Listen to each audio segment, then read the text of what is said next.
आयुष्याच्या सुरेल मैफलीची वाटचाल किती अनोखी असते नाही. फक्त एकांतात जायचं, डोळे मिटायचे आणि मस्तपैकी मनाशीच मैफल जमवायची. आपले आवडते श्रोते जमा करायचे. केंद्रस्थानी आपणच. रागाची निवडही आपलीच. आवडत्या क्षणांना वादी संवादी करायचं.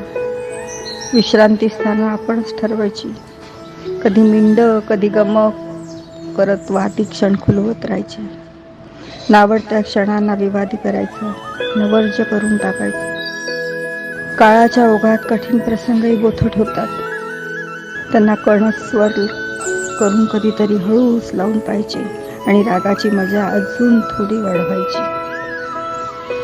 अनुवाद स्वर विचारे साधे सरळ त्यांना बरोबर घेऊनच जायचं. आयुष्यातील सगळ्या प्रसंगात साथ द्यायला. वर्तमान मात्र उघड्या डोळ्यांनी, अगदी डोळ्यात तेल घालून जगायचं. अजाणतेपणाने होणाऱ्या चुकांची भरपाई करायची, क्षमा मागायची. सकाळच्या, दुपारच्या, संध्याकाळच्या आणि रात्रीच्या रागांची गल्लत नाही करायची. सारे कसे वेळच्या वेळी गायले की त्यांची लज्जत वाढते.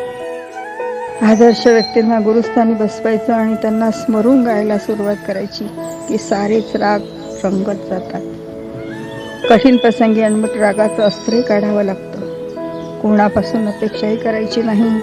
आपणच आपलं मनापासून आळवत राहायचं. भविष्याची राग मला तयार करायची. ध्येय एकच, आयुष्याची ही मैफल, आयुष्याची भैरवी सुरेल करायची.